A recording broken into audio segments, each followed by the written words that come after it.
3 months since I met you, since all of this began.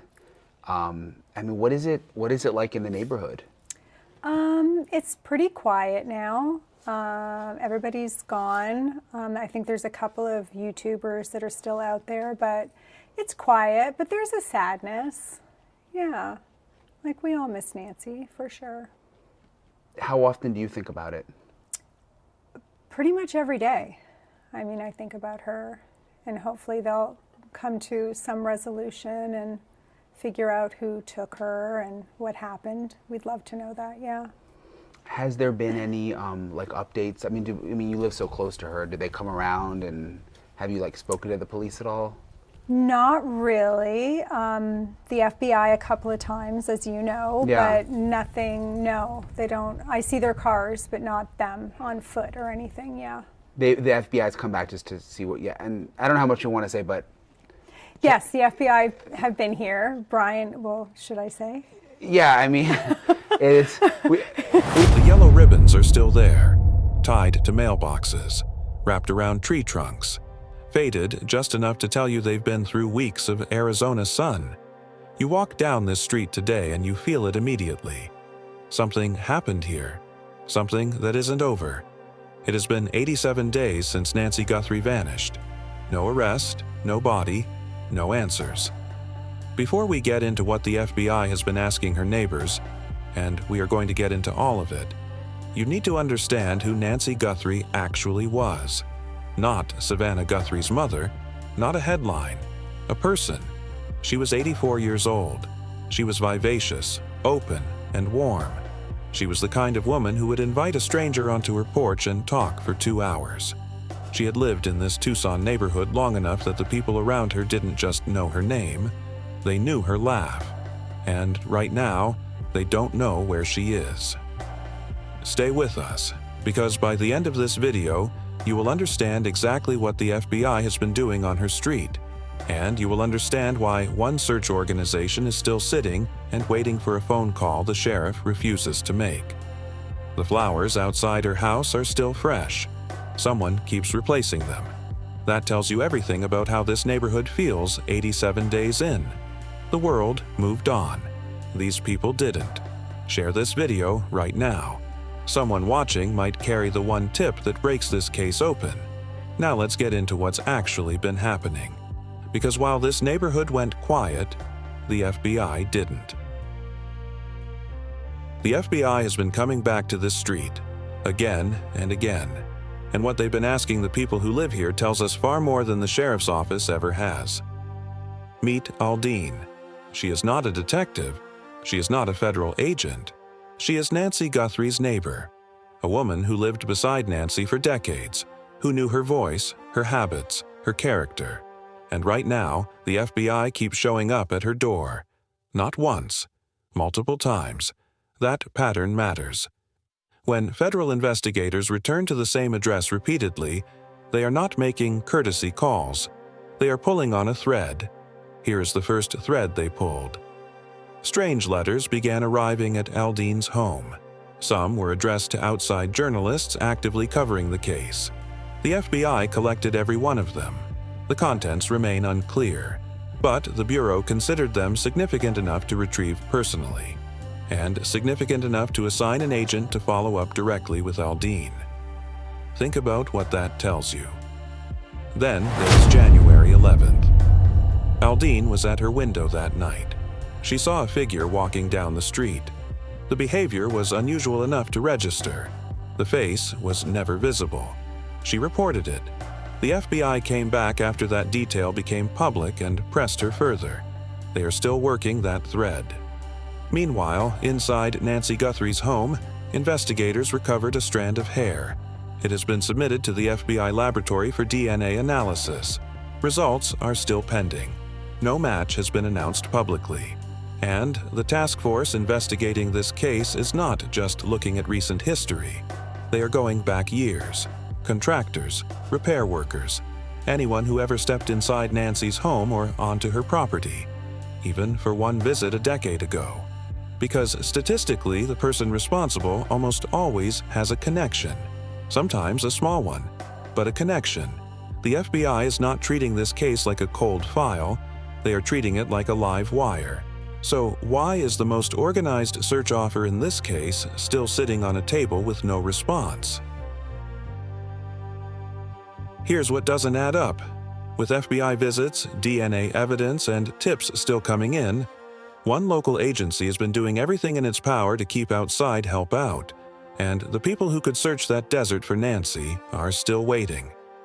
You need to understand what the United Cajun Navy actually is. This is not a group of well-meaning volunteers with flashlights. This is a structured national search organization. They deploy drone specialists. They run certified K-9 teams. They operate manned aircraft.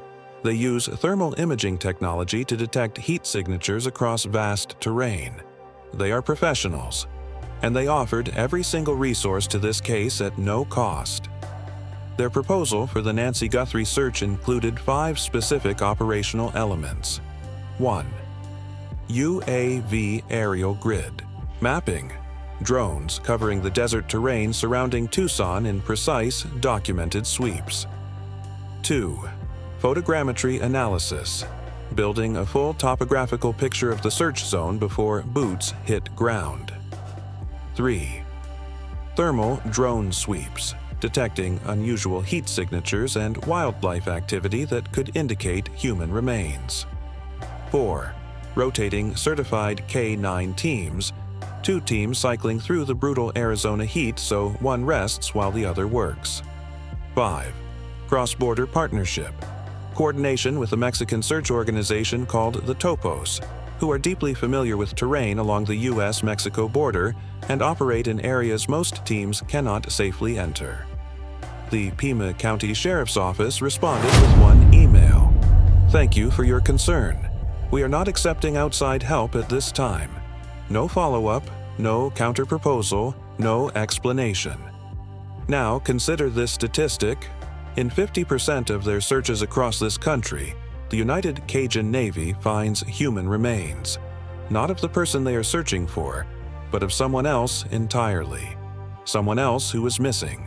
Someone else's family still waiting for an answer. The desert around Tucson is not empty. It holds other cases, other questions, other names. A community petition on change.org is now urging the sheriff to accept the UCN's help. The UCN says they would revise their plan and mobilize within 72 hours of receiving a green light. The sheriff has not responded. Do you think the sheriff had a legitimate reason to block this search? Or is something else going on? Drop your answer in the comments right now. The FBI is circling the neighborhood. A search team is ready and waiting. DNA is sitting in a lab. And the man on that doorbell camera, the one seen near Nancy's door the night she vanished, still doesn't have a name. Here's what we know about him. There is a man on a camera. He appears near Nancy Guthrie's door. The footage exists. Investigators have it. Millions of people have seen it shared across the internet. And as of today, 87 days after Nancy disappeared, nobody has confirmed his identity publicly. Not one name, not one match.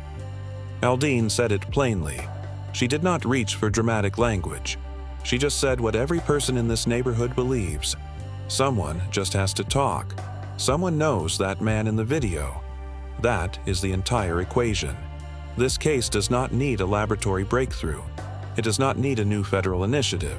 It needs one person who recognizes that face to pick up the phone. Think about the math. That footage reached millions of viewers. It circulated across every major platform. Somebody in that reach knows who he is. Somebody has seen that face before, at a job site, in a neighborhood, at a family gathering, and has not yet said a word. While that silence holds, Savannah Guthrie walks into 30 Rockefeller Plaza every morning. She sits under the studio lights. She delivers the news. And she does it knowing her 84-year-old mother was taken from her bed and has not been found. That family cannot observe their traditions. They cannot hold a service. They cannot begin to grieve on their own terms, because there is no answer. 87 days. One man on a camera. No name. If this channel, Clint Crime means anything to you, share this video right now. Every case matters. Every clue counts. 87 days and that man still has no name. What do you think is stopping someone from coming forward? Nancy Guthrie is still out there somewhere. The people who loved her are still leaving fresh flowers at her door and tying yellow ribbons to their mailboxes. They have not stopped. The question is whether the rest of us will stop.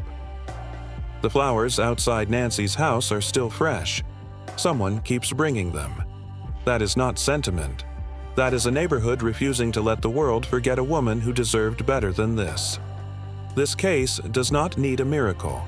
It needs a moment. One tip, one name, one person who decides that what they know is more important than their silence. Here is where everything stands right now.